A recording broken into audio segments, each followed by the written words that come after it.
Well, this morning, Nigel Farage promised to bring immigration levels back to normality if UKIP win at the election. Well, UKIP's Migration and Financial Affairs spokesperson Stephen Woolfe joining us now live from Westminster. Thank you for joining us on Sky News this afternoon. What does back to normality mean?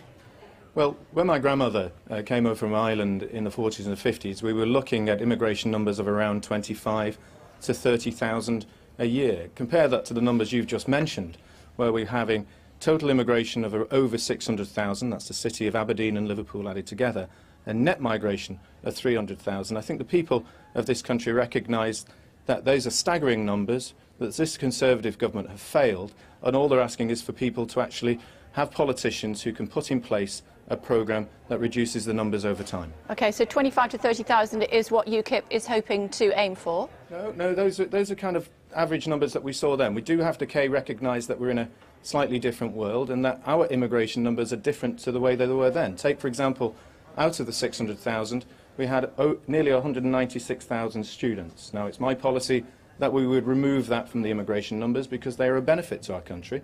We also have international responsibilities over asylum. That number has increased. And family members, a very important part of our numbers, is just under 100,000. And that is a consequence, obviously, of EU migration, clearly. So that part is something that will be very difficult to touch. Where we're looking at is work-related migration. Shouldn't we, what we'd be looking at is, rather than migration, shouldn't we be looking at the benefits system? Isn't that what most people are concerned about here in the United Kingdom? I think the benefit system is one aspect of it, but very clearly, Kay, I've seen significant numbers and research from the OECD, even from the EU, and recently from the University College of London's own statistics that show where you have low-skilled migration in large numbers, you get two aspects. One is wage compression and wage reduction, and secondly, you also get displacement of what they call native workers. So by controlling low-skilled migration, you hope over a period of time that you will get some natural wage inflation, you'll get competition, you'll be able to train more of your own people, and remember, we've got nearly 1 million young people who need training into jobs, and that will improve the economy and well-being for people as a whole. OK, so who would you initially be saying, when you run the country, who would you be saying, "Oi, you, out"? Oh, no, that's a little bit unfair there, OK? We're not saying, "Oi, you, out." I absolutely made it clear in my policy statement for those EU citizens and people who are already here that are allowed and legally allowed here to work, then you're safe. You would have the right to indefinite leave to remain, and I think that's only the right and proper thing to do. What we have to do is manage the process in the future. And what we have said, and I know it sounds tough, we would have a moratorium, i.e. no low-skilled migration for 5 years, and we would bring a commission in that would consider what would the appropriate numbers, what would be the parts of the points and how the points would be allocated under the points-based system for highly skilled workers. OK, you say legally allowed here, they would be allowed to stay, but presumably you would be in a position where you would want to make it illegal for some people to be here. Well, there is already an illegal process here. The illegal process would be that you'd have to apply for a visa system, and we know that in our country there are lots of people who are in the Calais camps making their journeys to there, coming across in boats and in the backs of lorries that are legally trying to get into the United Kingdom. That's unfair of those people who have legally made the application process, proven that they have the skills or the ability or the skills that we need and have passed that process. So we just want to make sure that that is fair. But secondly, and more importantly, Kay, the EU makes a distinction between EU citizens and non-EU citizens. And the immigration policy I set out today for UKIP makes sure that on any visa system we're treating the whole world exactly the same. I really don't care if you've got a German doctor and an Indian doctor, if my leg is falling off or I've got it damaged. I want the person with the best skills from wherever you come from. But what if you can only let one of them in? Well, I think that's highly likely. That's an issue for the Commission to actually make a decision on how many workers that we need. And remember, one part of that Commission will be those in relation to the health services, because they're a key component. And we've got an opportunity here to allow ourselves to train those 100,000 people who made applications to be nurses, and also to allow our doctors and surgeons to come here, because that's exactly the numbers that they've told the Commission we need. Yeah, bottom line is, though, if people want to come here and they're desperate enough, they'll always find a way.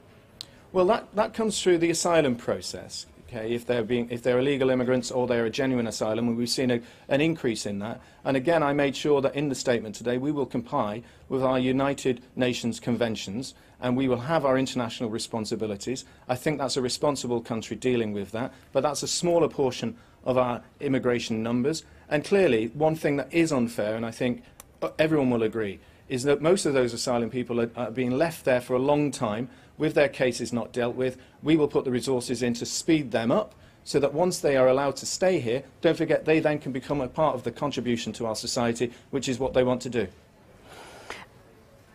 You make a very good case. George Osborne says you're making it up as you go along. Well, I've been working on the numbers for 6 to 8 months. We've been reviewing the ONS figures. We've been reviewing the immigration policies, rules, regulations. I've been taking soundings from business. I've been talking to think tanks. And I've had to look at this very, very carefully and considered about this. We're about what the future of this country can be. And I believe that this policy, if set into place, would actually enable people to finally say that there is a government in place who has considered our concerns about immigration, dealing with it both in the short term and the long term. It is fairer for everybody, and it's something that they will believe in, and I think it will be a template for other countries. Now, quite a lot of your senior figures can't decide when your manifesto is going to be published. When is it going to be published? Well, I'm being kept in secret about this. Nigel has referred to that no one will be interested in the election proper until after the Easter elections. The Easter holidays. Perhaps I need a holiday now. And so that's, I think, is when it will come out. OK, so after the Easter holidays, that's when we'll see your manifesto. And will we hear about the NHS and what's going to happen as far as the economy is concerned? Pensions, of course, will be a big issue as well. Any clue as to what might be in it as far as those are concerned? Well, yes. In terms of the NHS, Louise Bors set out, as our health spokesman, set out a very clear policy on the NHS last week, and we're obviously contributing $3 billion extra into that, which we can save through cutting the various quangos and getting out of the EU and some of the policy cuts that we've got put in place, like HS2.